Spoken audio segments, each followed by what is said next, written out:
Hi, everyone. This is Charles Hoskinson broadcasting live from warm, sunny Colorado. Always warm, always sunny, sometimes Colorado.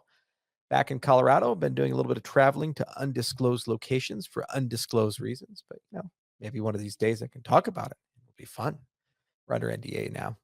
But anyway, I just wanted to make a quick video about a paper that I've been waiting for a very long time.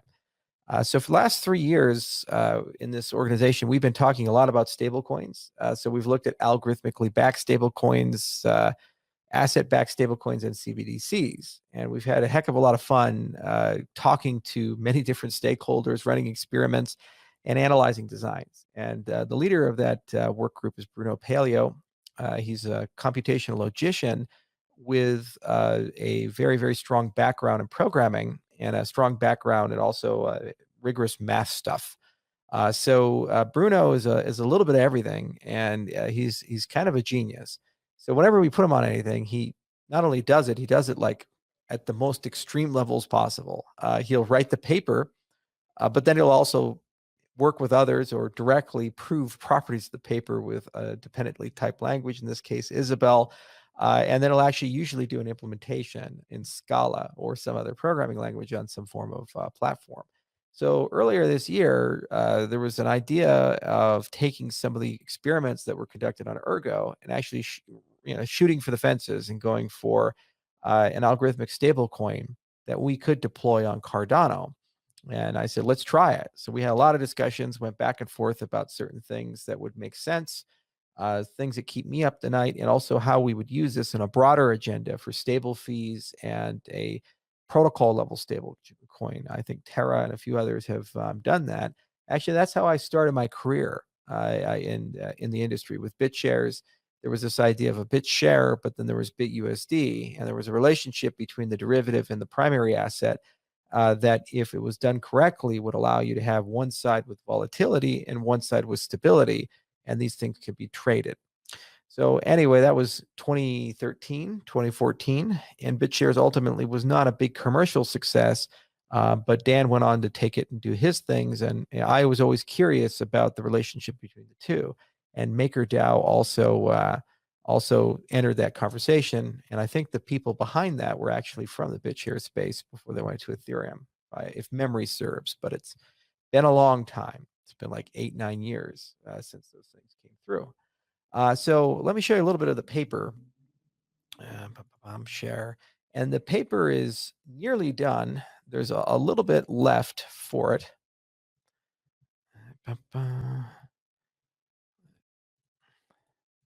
Just have to bring it up here.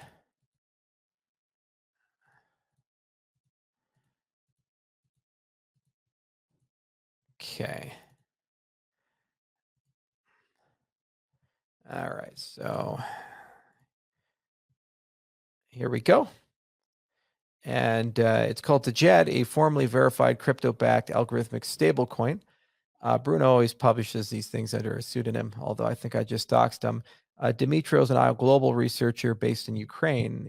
Jean-Frédéric is actually in our formal methods group, and Javier works in our formal methods group and is associated with ATIX. We implemented this on OpenStar, and we used a lot of things we learned from Alex's work on ScoreX. And we've had a lot of back and forth conversations with Nico over at DC Spark and Robert Kornacki over at Ergo. And there's a working implementation of a predecessor of this, an Ergo script for the Ergo blockchain. And of course, Alan McSherry is the creator of the OpenStar framework. Alan's in our commercial group, and OpenStar is a little framework we use in the commercial group for various things. Jan Muller works in the Plutus team. It's a bear of a paper, and that's actually the context of the tweet that I posted. Said, been busy, because it's 60 pages long, and as you go into it, there's all kinds of things that start coming up. So stability properties, and there's all kinds of theorems about stability, monotonically increasing equity per reserve coin, and there's a lot of proofs here. And then we extend the model, and you just keep going and going. And this particular version, there's a few sections that need a little bit more. And then actually there was proper model checking that was done. And there's a lot of explanations of that. And you'll see actually some of the things about the data types infinite state specification systems, and improvements from falsified properties, reserve draining, rah, rah, rah. Now, what makes this paper very unique, a lot of our papers do have all this heavy math, and it is very time consuming to actually keep all of this in your head, at least for me. Maybe you guys are smarter, probably are. But for me, whenever I see walls and walls of math, it's like, okay, I need to reserve some time and spend some time thinking about it.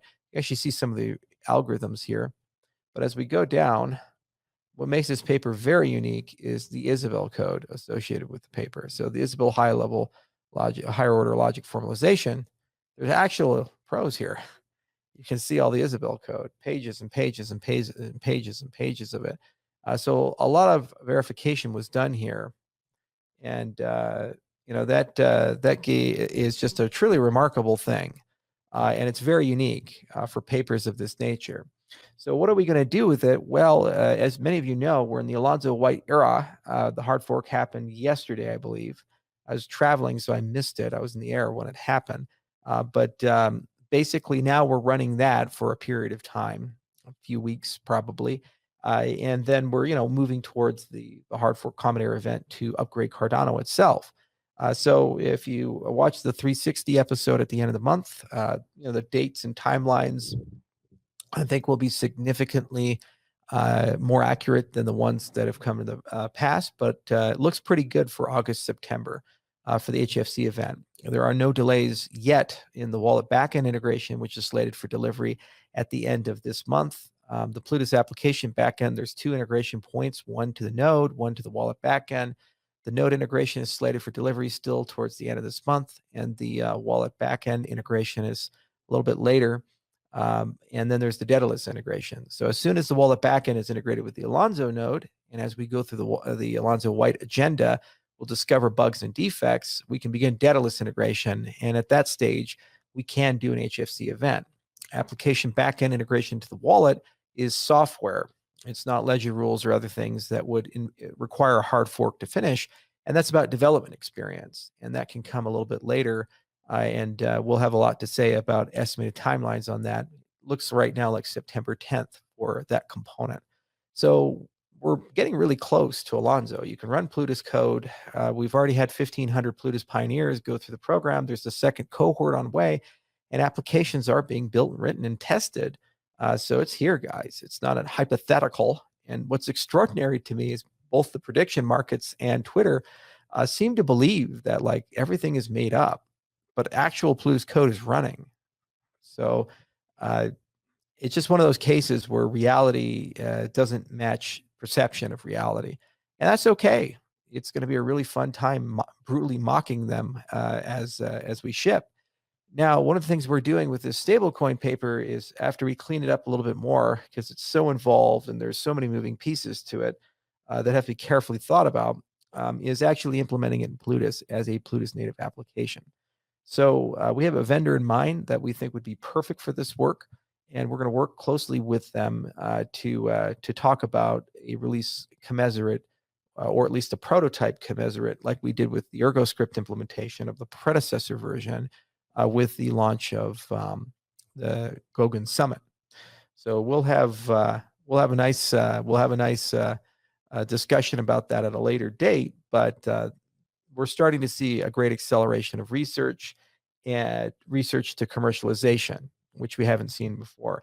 This particular paper is going to be a little easier because there's some reference work. The authors of the paper are mostly engineers and then researchers instead of researchers pretending to be engineers. So that means that it was written in a way and the algorithms are designed in a way that are quickly portable to code. And there's already the capacity for code extraction from the Isabelle formalization. So given these facts, next thing for Bruno after we finish the cleanup is to explain how this works. I've asked him to make an explainer video inspired by the 2-Minute Papers YouTube channel that explains AI papers. And hopefully we'll be able to get a concise, simple way of talking about the design of the Djed. And if that's the case, I think people will be pretty happy about that. All things considered, though, it's really fun to see things coming along. It's amazing to me that there's overwhelming amounts of criticism and hate coming out right now more so than I've seen before. There's criticism with like certainty that every single thing we're saying is a lie. And there's just no trust or benefit of the doubt or even a modicum of respect and dignity. When I, for example, post "been busy," people on Twitter were implying that I was asserting that I wrote the paper or was involved in the actual writing of the math paper. No, I don't have time for these things, and this is not my area of expertise. It just simply, how many 60-page papers with Isabel code and dense math prose have you guys read recently? This is one I read actually when I didn't have time to read it, but I chose to because it's something that's been in my career for a long time. And I'm very interested in the outcome and the end result of this. It's an essential component for our mission as a company.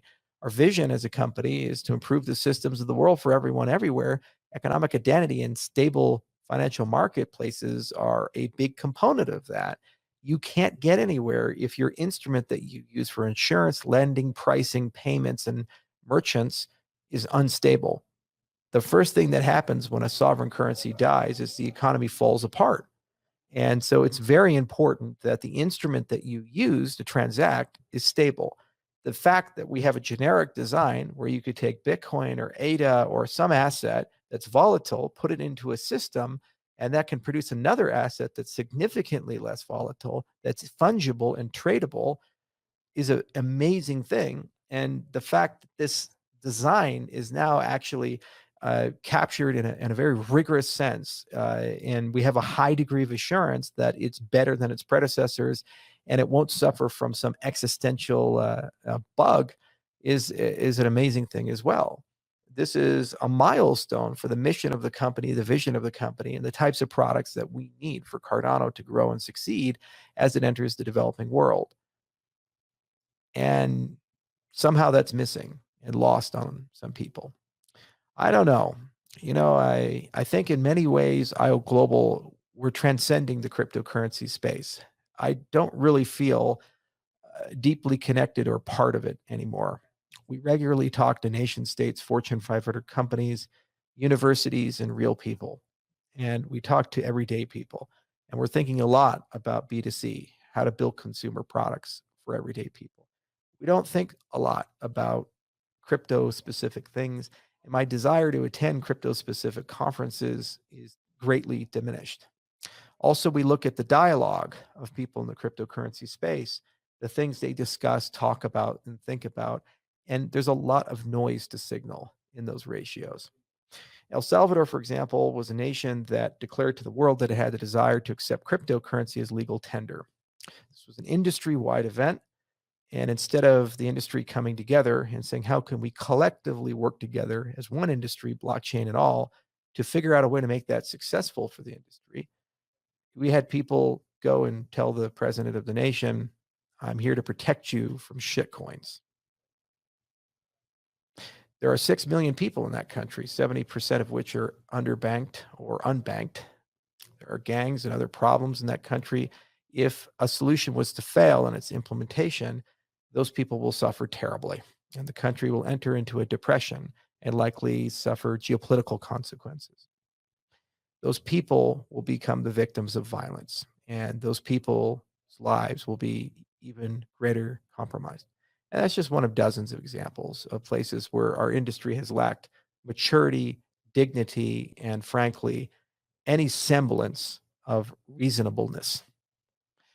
If your goal is to buy something and for it to increase in value, and that's the only reason you're here, and you view this as a sum zero game where you have to trash everyone else until you cash out and then go buy something to show how smart you are and your ability to make money, I have absolutely no desire to talk to you, interact with you, or even acknowledge that you exist as a human being. If your goal is to think about the systems that run the world and how those systems are going to be used over the next 25 to 50 years to make the world a better place for everyone everywhere, then we're kindred spirits. And I don't care the technology that you use as long as that technology is open, transparent, fair, auditable, and universally accessible. that's just where we're at as a company. And I'd like to believe that there are some members of our industry that feel the same way. Unfortunately, they're becoming fewer and fewer, it seems, in the cryptocurrency space. But the good news is the cryptocurrency space, at least the main actors, aren't necessary as this technology gets adopted. There's already many others that aren't asking for permission and following the ethos and simply taking the technology, modifying it, and evolving it to the next level. So anyway, that's where I'm at. As you can imagine, I'm a little tired. Haven't really gotten a break in a very long time. That's okay. Smart contracts will get done. The prediction market that I referenced this morning that's at 70% odds of it not getting done by October 1st, saying they'd do a $50,000 bet, just as another example of the attitude and behavior of this space. It is what it is. So I look forward to the Cardano 360 episode at the end of the month. I look forward to continued success. Thank you so much, all those participating in Alonzo White and building and learning and growing. Thank you so much, those who are in the Plutus Pioneer program, for those of us who are our partners working on digital transformations of their countries and their companies. Thank you so much for your trust and the hard work that you do. And to those of you in the industry, grow up. We now have a seat at the table, and what we do with it is what we decide. I'd like to see the industry succeed.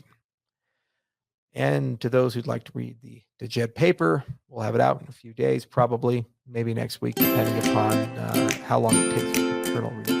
And I'd love to see some people implement it. We'll certainly do our own.